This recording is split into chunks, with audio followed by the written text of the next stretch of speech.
नमस्कार सभी साथियों का इस ऑनलाइन डिजिटल प्लेटफॉर्म पर आप सभी लोगों का हार्दिक स्वागत और अभिनंदन है। ये अपने प्रोनाउन का 3 पार्ट है।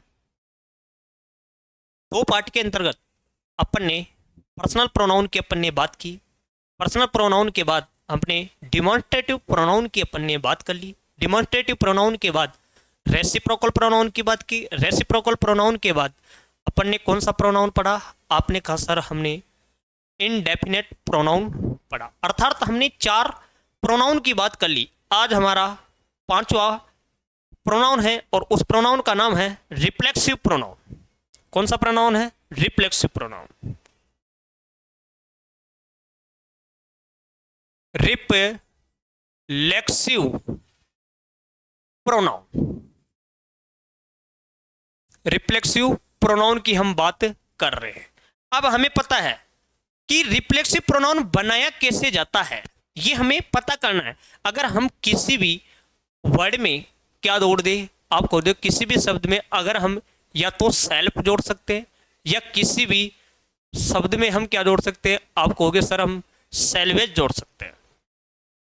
अगर ये दोनों किसी भी शब्द में जुड़े हैं तो अपने आप में वो वर्ड किसका है? रिफ्लेक्सिव प्रोनाउन, जो अपने आप में क्या मीनिंग निकालता है, या तो स्वयं के बारे में बात करता है, स्वयं अपने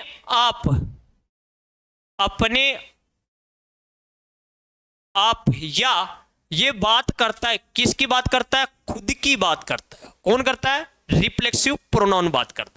अब हमें पता है रिफ्लेक्सिव प्रोनाउन होते कौन कौन से। हमें पता है कि हमारे पास 3 पर्सन होते हैं, फर्स्ट पर्सन, सेकंड पर्सन और थर्ड पर्सन। फर्स्ट पर्सन के अंतर्गत 2 प्रोनाउन होते हैं। 2 प्रोनाउन होते हैं, एक तो आई चलता है हमारे पास। कौन सा चलता है? आई। देखिए फर्स्ट पर्सन के अंतर्गत हमारे पास 2 पर्सन चलते हैं। एक तो चलता है हमारे पास में आई, एक चलता है वी। सेकंड पर्सन के अंतर्गत हमारे सामने चलता है कौन कौन से? सेकंड पर्सन के अंतर्गत हमारे सामने चलता है यू, और थर्ड पर्सन के अंतर्गत हमारे सामने चलते हैं ही, सी, इट और दे। यही हमारे सामने क्या चलते हैं? पर्सन चलते हैं।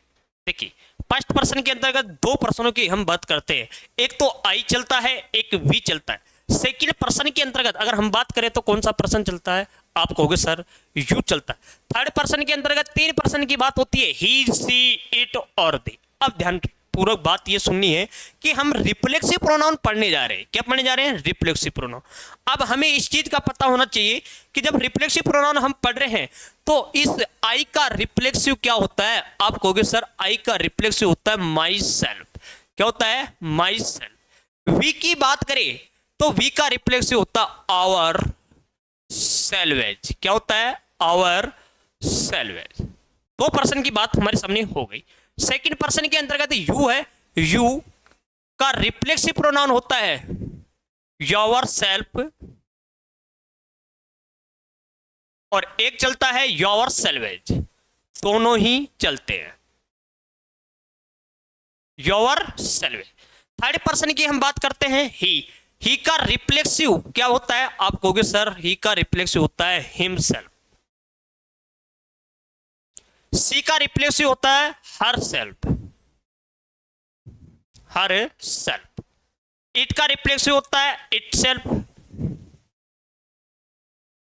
और दे का रिफ्लेक्सिव होता है देम सेल्वेज,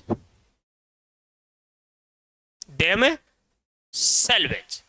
ध्यान क्या रखना है कि रिफ्लेक्सिव प्रोनाउन कैसे बनाया जाता है। अगर किसी भी वर्ड के अंत में या तो हम सेल्फ जोड़ सकते हैं या सेल्वेज जोड़ दे तो वह बात करता है स्वयं, अपने आप की या खुद की बात करता है, तो वो अपने में कौन सा प्रोनाउन कहलाएगा? आप रिफ्लेक्सिव प्रोनाउन। रिफ्लेक्सिव प्रोनाउन के अंतर्गत हम 3 पर्सन की बात करते हैं, first person, second person, third person. First person के अंतर्गत 2 पर्सन होते हैं, एक तो आई होता है, एक वी होता है। आई का रिफ्लेक्सिव होता है माई सेल्फ, वी का रिफ्लेक्सिव होता है आवर सेल्वेज। सेकंड पर्सन के अंतर्गत हमारे पास एक पर्सन चलता है, उसका नाम है यू। यू का रिफ्लेक्सिव योर सेल्फ और योर सेल्फ दोनों ही क्या करते हैं, चलते हैं। थर्ड पर्सन के अंतर्गत तीन पर्सनों की हम बात करते हैं, ही, सी, इट और दे।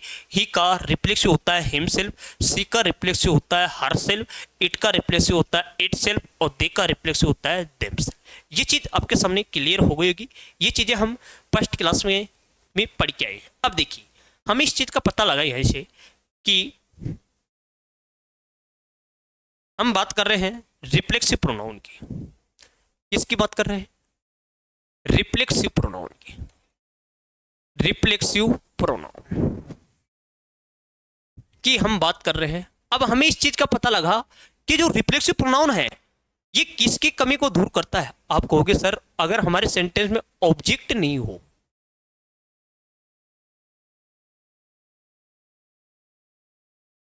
ऑब्जेक्टिव कैस की कमी को क्या करता है, दूर करता है। कौन सा प्रोनाउन करता है, आप कहोगे सर रिफ्लेक्सिव प्रोनाउन करता है। कैसे करता है, किस आधार पर करता है, ये चीजें हम अच्छे से डिटेल से भी पढ़ेंगे। अब एक चीज मेरे दिमाग में एक चीज होती है, सर रिफ्लेक्सिव प्रोनाउन होता है, रिफ्लेक्सिव, रिफ्लेक्सिव होता है, एक होता है रिफ्लेक्शन, रिफ्लेक्शन। तो ध्यानपूर्वक समझना कि रिफ्लेक्शन होता क्या है। देखिए मैंने आपसे कहा कि सर हम कहीं पर खड़े हैं, हम कहीं पर खड़े हैं, मान लीजिए हम खड़े हैं किसी मिरर के सामने। मान लीजिए ये मेरी क्या है, आप कहोगे सब ये मेरी आंख है। क्या है, आंख है। यहीं पर इसी आंख के सामने मेरे क्या लगा हुआ है, आप कहोगे कि मेरी आंख के सामने एक प्यारा सा क्या लगा हुआ है, आप कहोगे कि एक मिरर लगा हुआ है। क्या लगा हुआ है, मिरर लगा हुआ है। लो साहब मेरी आंख के सामने एक मिरर लगा हुआ है, लो मिरर बना देते हैं। लो साहब मेरी आंख के सामने क्या लगा हुआ है, मिरर लगा हुआ है। लो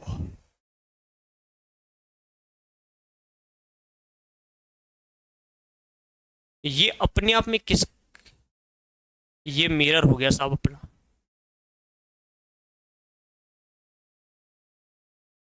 मैं किसी मिरर के सामने खड़ा हूं और मैं उसमें किसको देख रहा हूं, आप कहोगे कि मैं मेरी आंखों देख रहा हूं। ठीक है, आपने कहा कि सर मेरी ये आंख है, इस आंखों में किस में देख रहा हूं, मिरर में देख रहा हूं। जब मैं मिरर में अपनी आंख को देखूंगा तो मुझे क्या दिखाई देगा, आप कहोगे सर आपकी तो आंख देखोगे मिरर में, क्या दिखाई देगी, मेरी आंख मुझे क्या दिखाई दे रही है, किस में दिखाई दे रही है, मिरर में दिखाई दे रही है। इसको लिख देते हैं साहब, ये हमारा मिरर हो गया। और मिरर में मैं किसको देख रहा हूं, मेरी आंख को देख रहा हूं। अब हमें पता है कि जो देखने वाला व्यक्ति है, जो देखने वाला व्यक्ति है उसे हम डूअर भी कर सकते हैं, उसी को हम क्या कर सकते हैं, सब्जेक्ट। उसने जब देखा तो हम इसे क्या करते हैं, वर्ब करते हैं। जब इस देखने वाले व्यक्ति ने किसका एक्शन किया, आपने कहा सर देखने का एक्शन किया, उसने देखने का एक्शन किया, तो आप कहोगे सर वो किसको देखा, तो उसने कहा कि उसने खुद की तो आंख देखी है, तो इसे खुद की तो आंख देखिए, इसे इंग्लिश में कहते हैं हम एक्शन बाउंस टू बैक। जब इस देखने वाले ने देखने का एक्शन किया, उसने क्या देखा, तो उसने कहा कि सर उसने खुद की तो आंख देखी है, तो वापिस ही क्या हो रहा है, रिफ्लेक्शन हो रहा है। तो इसे हम कहते हैं रिफ्लेक्शन प्रोनाउन, और इंग्लिश में कहते हैं एक्शन बाउंस टू बैक, टूअर की बात करता है। अब हमें ये चीज पता लगी। अब आपने एक चीज और पढ़ी होगी, उसका नाम है सेंटेंस। सेंटेंसेज, सेंटेंस, सेंटेंस होता क्या है। मान लीजिए कोई सेंटेंस आपके सामने लिखा हुआ है, क्या वो लिखा हुआ जो सेंटेंस है अपने आप में वो वाक्य कहलाएगा कि नहीं सर, वो वाक्य तब कहलाएगा जब उस सेंटेंस की अपने आप में क्या निकलती हो, आप कहोगे कंप्लीट क्या निकलती हो, मीनिंग निकलती हो। पहली चीज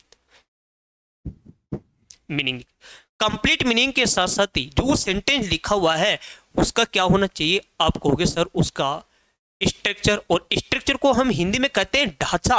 और ढांचे में क्या होना चाहिए कि सर उसके पहले सब्जेक्ट होनी चाहिए, सब्जेक्ट के बाद वर्ब होनी चाहिए, वर्ब के बाद क्या आना चाहिए, ऑब्जेक्ट। अब इस ऑब्जेक्ट का हम पता करते हैं या तो व्हाट से या हम पता करते हैं होम से। व्हाट का मतलब क्या होता है, होम का मतलब किससे होता है। अगर सेंटेंस में हमें आंसर मिलता है तो अपने आप में सेंटेंस में क्या दे रखा होता है, ऑब्जेक्ट दे रखा होता है। हमें इस चीज का भी पता लगा कि सब रिफ्लेक्सिव प्रोनाउन है।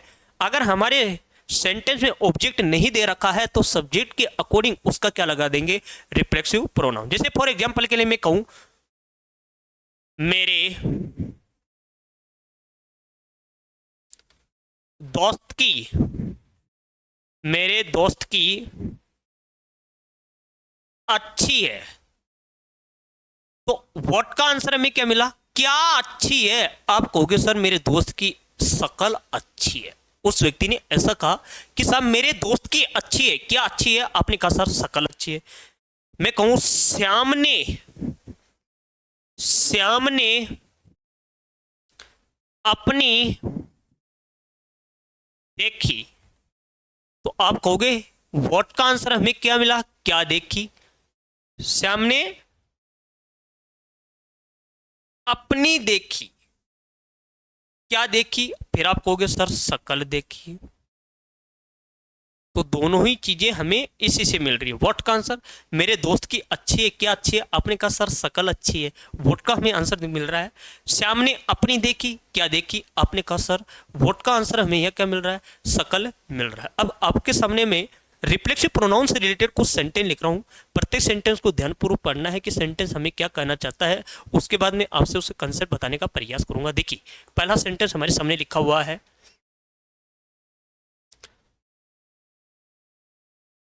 he killed snake। दूसरा सेंटेंस हमारे सामने लिखा हुआ है, he killed। तीसरा सेंटेंस लिखा हुआ है, नमन enjoyed music yesterday। अगला सेंटेंस हमारे सामने लिखा हुआ है, नमन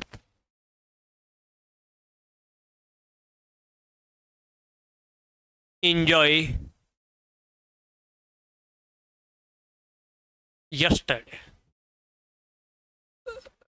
अगला सेंटेंस लिखा हुआ है, Radha prepared a dish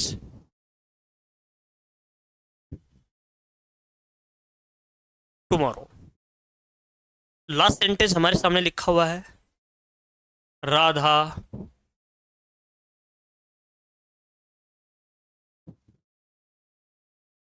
prepared tomorrow।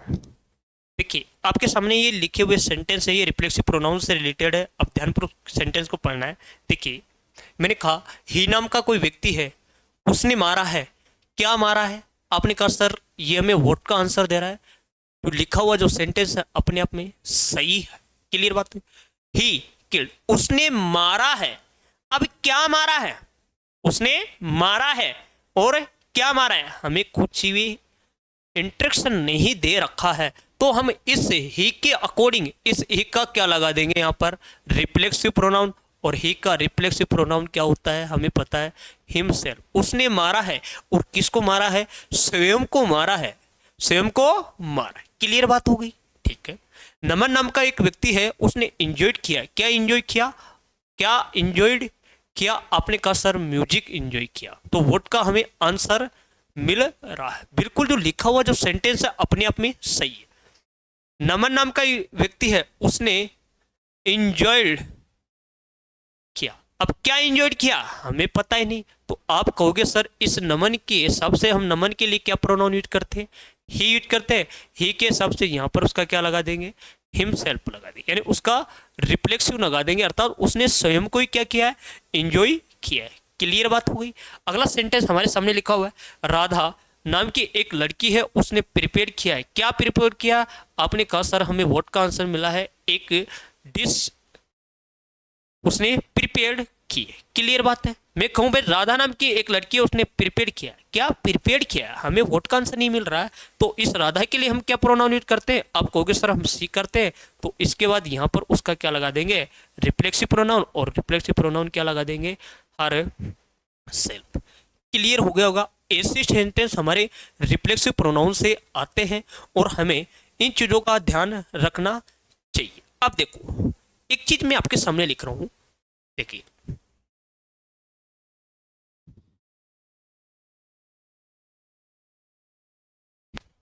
We हम we use a reflexive pronoun we we do not have an object. You have an object. आपके सामने ये लिखा हुआ देखो, इसका मतलब ये होता है कि हम हैं यूज करते हैं। अरे किसका यूज करते हैं? हमें पता है कि हम यूज करते हैं, किसका यूज करते हैं? रिफ्लेक्सिव प्रोनाउन का। जब व्हेन लिखना, व्हेन जब हमें do not have an object, जब हमें क्या नहीं दे रखा हो?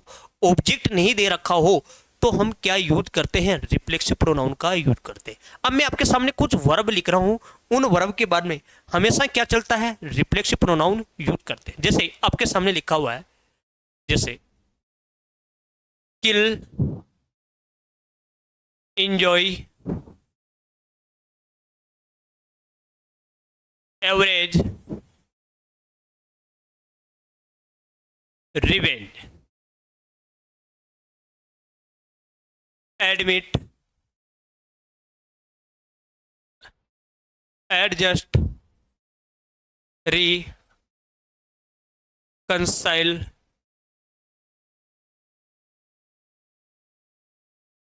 acute,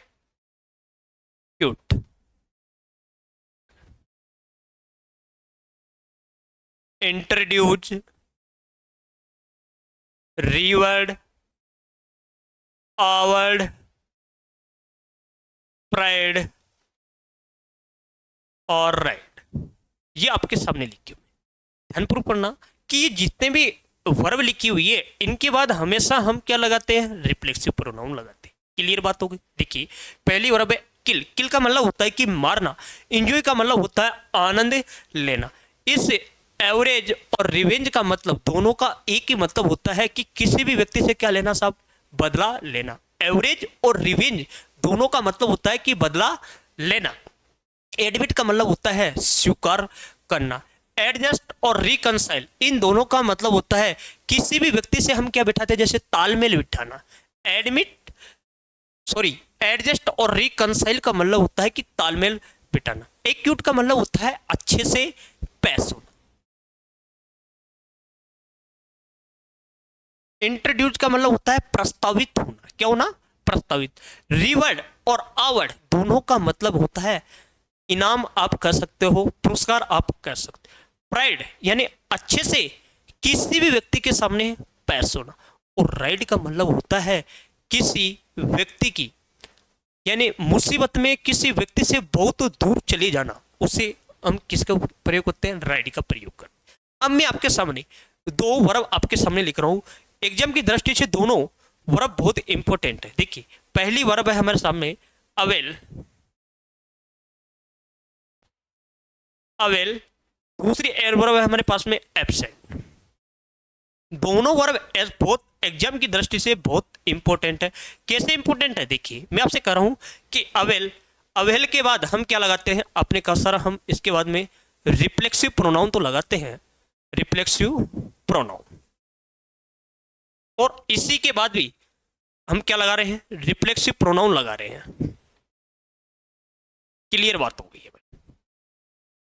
आपने कहा कि अवेल, अवेल के बाद भी रिफ्लेक्सिव प्रोनाउन, और एब्सेंट के बाद भी रिफ्लेक्सिव प्रोनाउन। लेकिन हम इन दोनों ही के बाद में एक प्यारा सा प्रीपोजिशन ऐड करते हैं, उसका नाम क्या है, ऑफ हो गया।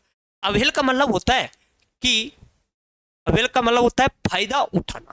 क्या होता है, फायदा उठाना। और एब्सेंट का मतलब होता है अनुपस्थित होना। क्या होना, अनुपस्थित होना। जैसे आपके सामने मैं सेंटेंस लिख रहा हूं, जैसे सेंटेंस लिखा हुआ है, ही अवेल्ड ऑफ द चांस। कि लिखा हुआ जो सेंटेंस है ये अपने आप में सही है।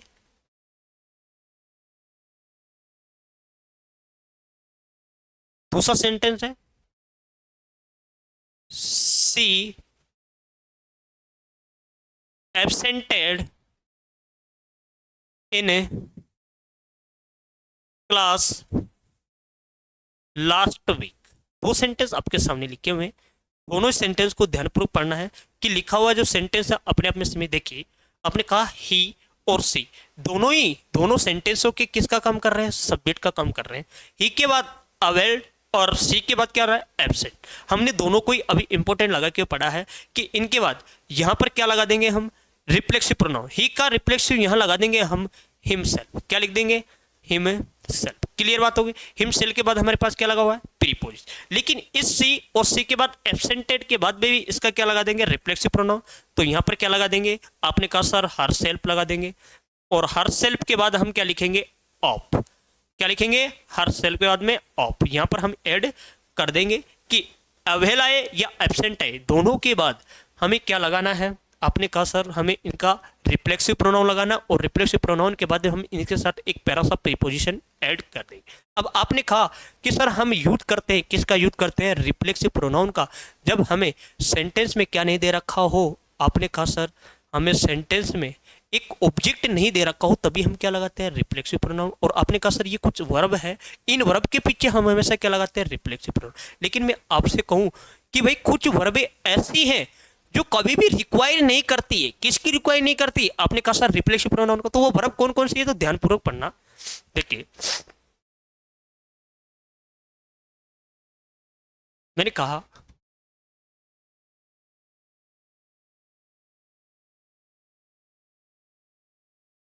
Following are the verb to not require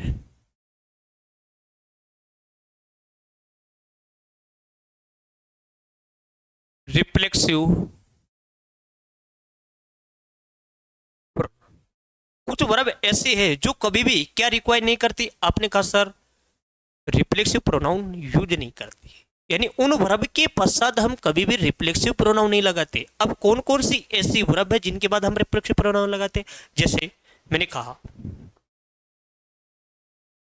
अगर सेंटेंस में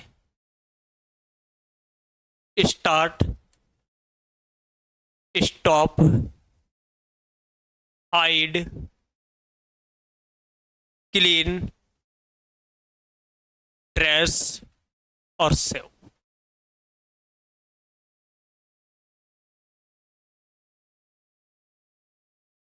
और कौन से हो गए, बात। अगर इनमें से कोई सी भी वर्ब के पश्चात, अगर सेंटेंस इनमें से कोई सी भी वर्ब आपको सेंटेंस में दिखाई दे रही है, तो इनके पश्चात हम कभी भी क्या नहीं लगाएंगे, रिफ्लेक्सिव प्रोनाउन नहीं लगाएंगे। जैसे फॉर एग्जांपल के लिए मैंने आपसे कहा, जैसे ही बात him self in the river.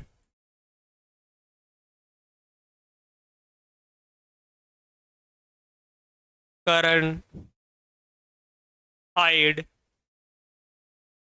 Him self himself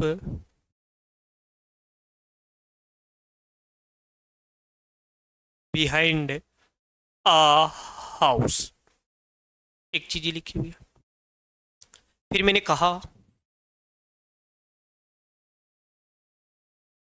सरिया नाम की एक लड़की है, उसने स्टॉपेड किया है। किसे स्टॉपेड किया है? उसने कहा हर सेल्फ को स्टॉपेड किया है। Her for uh cup of T. ये तीन सेंटेंस आपके सामने लिखे हुए हैं, तो ध्यानपूर्वक तीनों सेंटेंस को पढ़िए।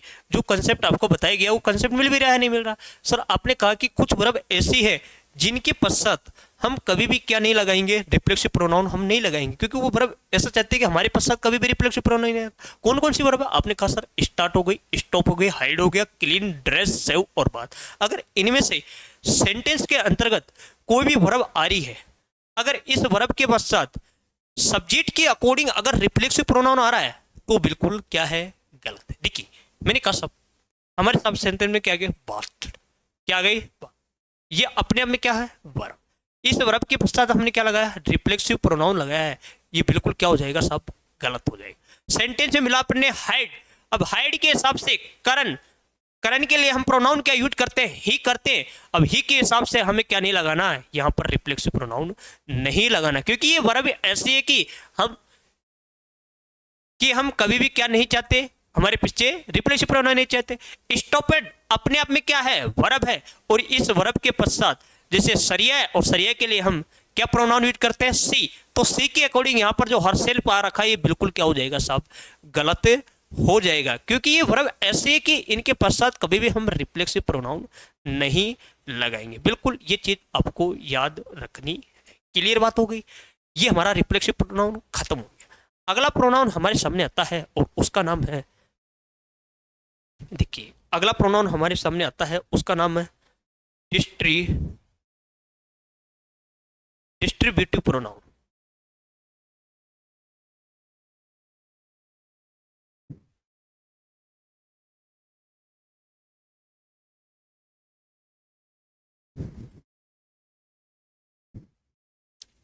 डिस्ट्रीब्यूटिव प्रोनाउन ऐसा प्रोनाउन जो बांटने का काम करे उसे हम क्या बोलते हैं, डिस्ट्रीब्यूटिव प्रोनाउन कहते हैं। इंग्लिश में अगर बात की जाए तो डिस्ट्रीब्यूटिव प्रोनाउन कितने प्रकार के होते हैं, तीन प्रकार के होते हैं। कितने प्रकार के होते हैं, तीन प्रकार के। तीन प्रकार कौन कौन से? मैंने कहा पहला प्रकार हमारे पास में आता है ईच, दूसरा प्रकार हमारे पास में आता है आइदर,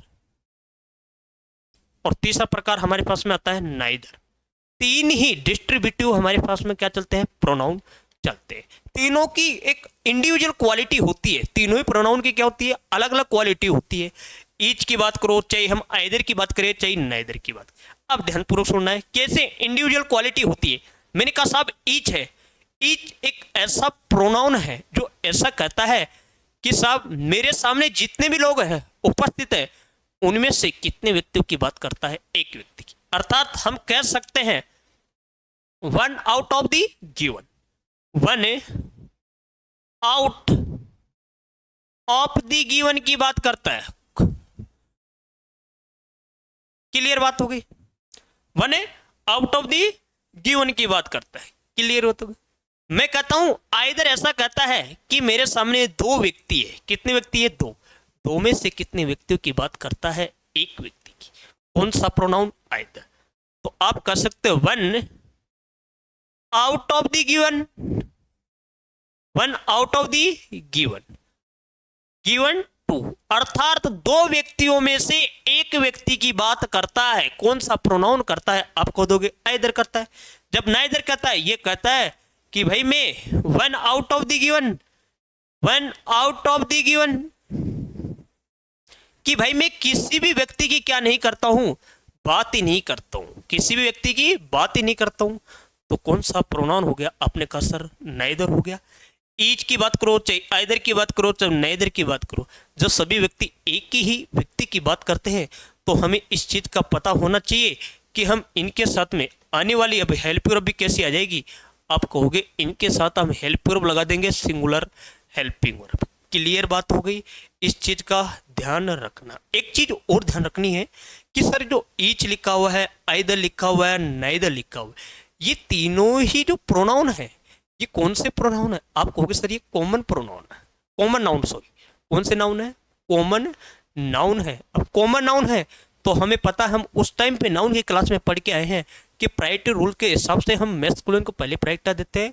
अगर सेंटेंस में ही हिज हिम आए तो हम उसको ही क्या देंगे, प्रायोरिटी रूल। और इसी के अकॉर्डिंग हम हेल्प वर्ब कैसे लगा देंगे, सिंगुलर हेल्प वर्ब। तो देखिए मैं आपके सामने कुछ सेंटेंस लिखता हूँ इसी रिलेटेड और ध्यानपूर्वक पढ़ना है। देखिए पहला सेंटेंस आपके सामने लिखा हुआ है,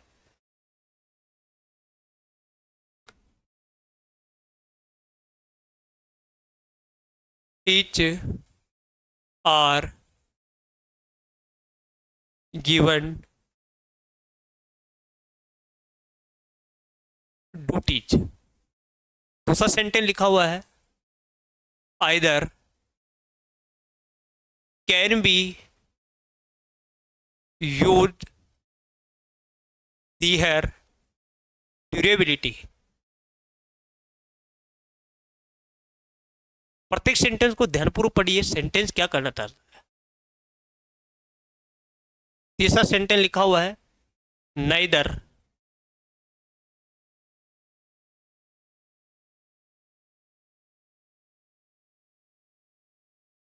नाइदर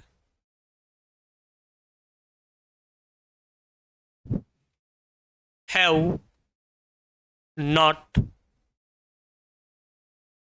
कम yet। तीन सेंटेंस आपके सामने लिखे हुए हैं। तीनों सेंटेंस को ध्यानपूर्वक आपको क्या करना है, पढ़ना है कि सेंटेंस हमें क्या कहना चाहता है।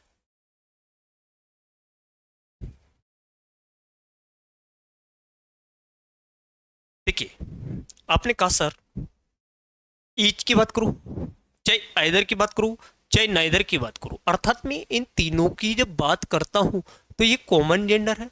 ईच के हिसाब से जब कॉमन जेंडर है तो हम हेल्प और आर नहीं क्या लगा देंगे, इज लगा देंगे, पहली condition.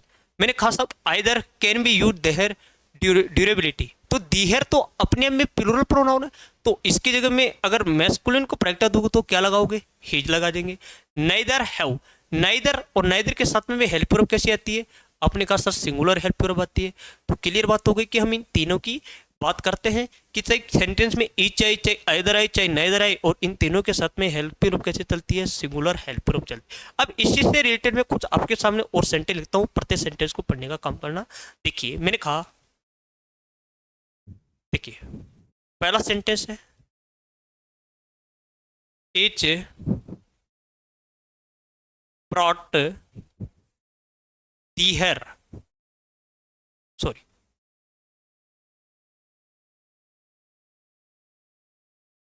H have brought their back. दूसरा सेंटेंस है, either of the book are useful.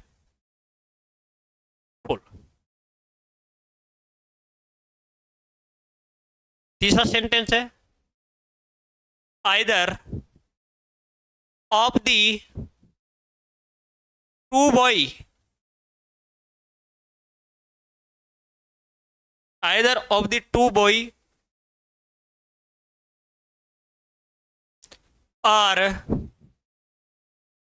Doing their work. Fourth sentence है, either of you are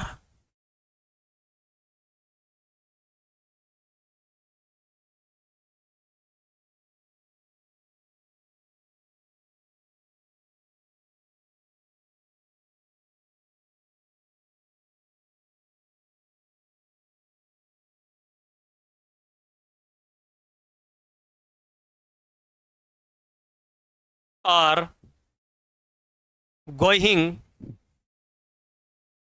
the hair. Next question है,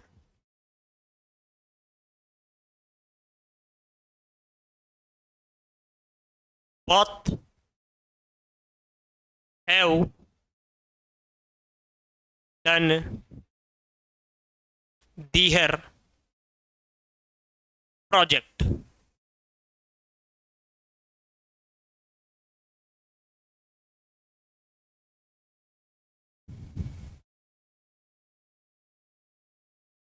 लास्ट क्वेश्चन है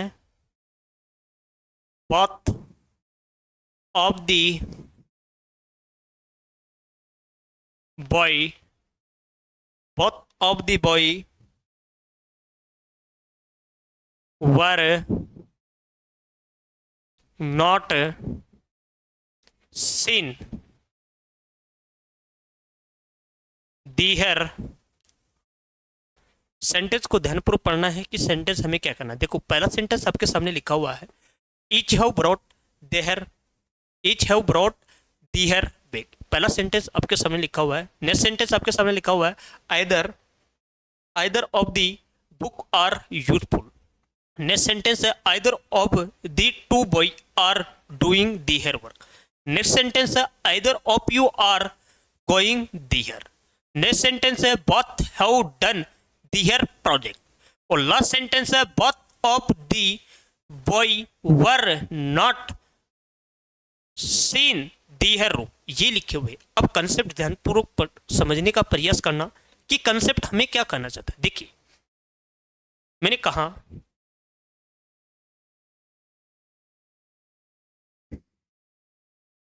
कि मैं या तो ईच की बात करूं, चाहे मैं बात कर रहा हूं किसकी, आपने कहा आइदर की बात कर रहे हो, या बात हम कर सकते हैं साहब नाइदर की बात कर रहे हैं।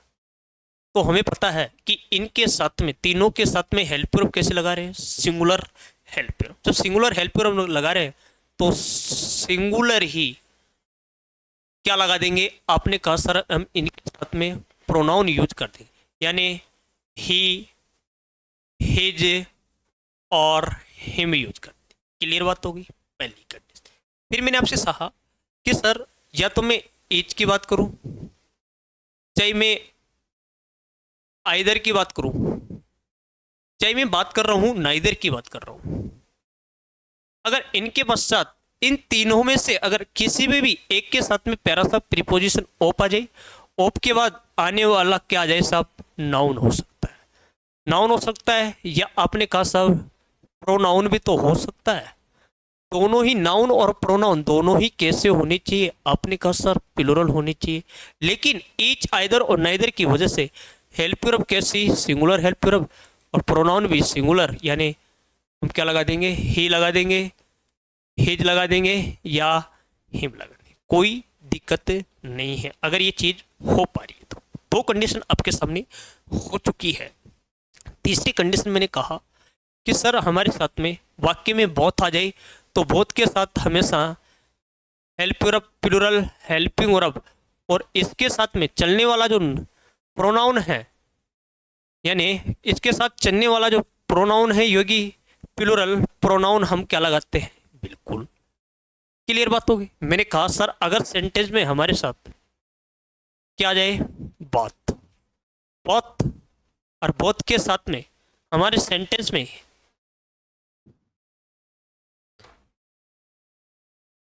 बोथ, अब बोथ के साथ में हमारे सेंटेंस में क्या जुड़ा हो, नॉट, तो हम इस बोथ को किस में चेंज कर देंगे, अपने का सर हम इसको नाइदर में चेंज कर देंगे। क्लियर बात हो। अब क्वेश्चन की तरफ आता है, पहले एक बार और समझ लीजिए कि सेंटेंस में ईच आए, आइदर आए, नाइदर आए, इनके साथ चलने वाली help verb singular help verb है। सिंगुलर क्या हो गया, प्रोनाउन हो गया, ही, हिज, हिम। मैंने कहा अगर ईच आइदर और नाइदर के साथ में प्यारा सा प्रीपोजिशन ऑफ जुड़ा हो तो नाउन या प्रोनाउन है दोनों ही कैसे रहेंगे, प्लूरल। लेकिन इस ईच आइदर और नाइदर की वजह से हेल्प वर्ब कैसे रहेगी, सिंगुलर हेल्प वर्ब। क्लियर बात होगी। मैंने कहा सर सेंटेंस में बोथ आई तो बोथ के साथ चलने वाली हेल्प वर्ब कैसी है, प्लूरल हेल्प वर्ब है, तो चलने वाला प्रोनाउन भी कैसा रहेगा, प्लूरल ही रहेगा। और लास्ट में मैंने कहा साहब बोथ, और बोथ वाले सेंटेंस में हमारे साथ में क्या जुड़ा हो, नॉट, तो इस बोथ को किस में चेंज कर देंगे, नाइदर में। अब आ जाइए सेंटेंस की तरफ। लो पहला sentence, each have brought their bag. मैंने कहा साहब ईच है, ये कॉमन जेंडर है, और इसी कॉमन जेंडर की वजह से यहाँ हैव नहीं, हम क्या लिखेंगे, आपने कहा हेज, और इसी ईच की वजह से हम मैस्कुलिन को प्रायिकता देते हैं तो यहाँ पर इसका प्रोनाउन क्या लगा देंगे, हिज लगा देंगे। क्या लगा देंगे, हिज लगा देंगे। क्लियर बात होगी। प्लस आपने कहा सर आइदर आ रहा है, आइदर के पश्चात ऑफ की आ रहा है, तो इस ऑफ के बाद आने वाला नाउन या प्रोनाउन कैसा होना चाहिए, प्लूरल।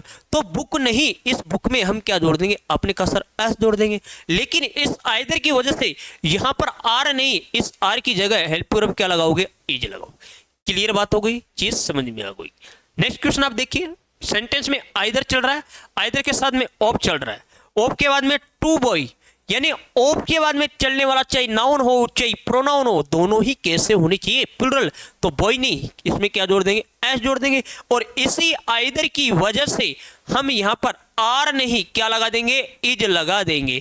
और इसी आइदर की वजह से, इसी आइदर की वजह से जो चलने वाला जो प्रोनाउन है, ये प्रोनाउन कैसा रहेगा, सिंगुलर रहेगा। क्लियर बात हो गई। फिर मैंने कहा था आइदर हमारे सेंटेंस में हमें दिख रहा है, इसके पश्चात ऑफ आ गया, यू आ गया, इसी आइदर की वजह से यहाँ पर आर नहीं, यहाँ पर क्या चलेगी, हेल्प वर्ब। आपने कहा सर इज चलनी चाहिए, क्या चलनी चाहिए, इज चलनी चाहिए। क्लियर बात होगी। नेक्स्ट सेंटेंस, बोथ, बोथ के साथ चलने वाली हेल्प वर्ब कैसी है, प्लूरल हेल्प वर्ब है। और प्लूरल क्या चलता है, प्रोनाउन चलता है। अपने आप में लिखा हुआ जो सेंटेंस है बिल्कुल राइट है। और लास्ट सेंटेंस है बोथ। अब बोथ वाले सेंटेंस में हमारे पास में क्या आ गया, नोट आ गया। जब नोट आ गया तो इस बोथ को हम किस में चेंज कर देंगे, आपने कहा सर इसको हम नाइदर में चेंज कर दे। नाइदर, नाइदर के पश्चात ऑफ आ रहा है, ऑफ के पश्चात चलने वाला जो नाउन है ये कैसा होना चाहिए, प्लूरल होना चाहिए। तो बॉय नहीं, इसमें क्या जोड़ दिया जाएगा, एस जोड़ दिया जाएगा। अब इसी नाइदर की वजह से यहां पर हेल्प वर्ब वर नहीं, यहां पर हेल्प वर्ब क्या लगाएंगे, वॉज लगाएंगे। इसी प्रकार से हमारे डिस्ट्रीब्यूटिव प्रोनाउन से एग्जाम में क्वेश्चन आते हैं। तीन ही पैटर्न चलते हैं, ईच, आइदर और नाइदर। तीनों ही अपने आप में एक कॉमन जेंडर है, और कॉमन जेंडर की वजह से हम प्रायोरिटी रूल हम पढ़ते हैं कि प्राथमिकता हम देते हैं मैस्कुलिन के अकॉर्डिंग। अगर सेंटेंस में ईच आ रहा है, आइदर आ रहा है, नाइदर आ रहा है, तो इनके साथ चलने वाली हेल्प वर्ब हमेशा सिंगुलर हेल्प वर्ब चलती है, और सिंगुलर क्या चलता है, प्रोनाउन चलता है। मैं कहता हूं अगर सेंटेंस में हमारे पास में ईच आए, आइदर आए और नाइदर आए, और इनके पश्चात चलने वाला जो नाउन है, इसके साथ चलने वाला, इनके पश्चात प्रीपोजिशन ऑफ लगा हो, तो ऑफ के पश्चात चाहे नाउन आए चाहे प्रोनाउन हो, दोनों ही कैसे होने चाहिए, प्लूरल होने चाहिए। लेकिन इनके पश्चात चलने वाले हेल्प वर्ब है वो सिंगुलर हेल्प वर्ब आएगी, और सिंगुलर क्या जाएगा, सब प्रोनाउन। अब मैं आपसे कहता हूं कि सेंटेंस में क्या दे रखा हो, बोथ दे रखा हो, तो बोथ और बोथ के साथ चलने वाली जो हेल्प वर्ब है ये प्लूरल हेल्प वर्ब चलती है, तो प्लूरली क्या चलेगा, प्रोनाउन चलेगा। मैं कह रहा हूं अगर सेंटेंस में बोथ लिखा हो और बोथ वाले सेंटेंस में क्या लगा हो, नॉट लगा हो, तो इस बोथ को किस में चेंज कर देंगे, नाइदर में चेंज कर देंगे। तो आपने कहा साहब नाइदर आ गया, नाइदर के पश्चात ऑफ लगा हुआ है, ऑफ के पश्चात चलने वाला चाहे नाउन हो चाहे प्रोनाउन हो, वो दोनों ही कैसे होने चाहिए, प्लूरल होने चाहिए। तो हेल्प वर्ब तो कैसी लगानी है, सिंगुलर लगानी है, इस नाइदर के अकॉर्डिंग। अगर डिस्ट्रीब्यूटिव प्रोनाउन से ऐसे क्वेश्चन आते हैं तो आप एग्जाम में इस तरीके और पैटर्न से क्या करना है, डील करना है। आज के लिए इतना ही काफी, धन्यवाद, मिलते हैं कल।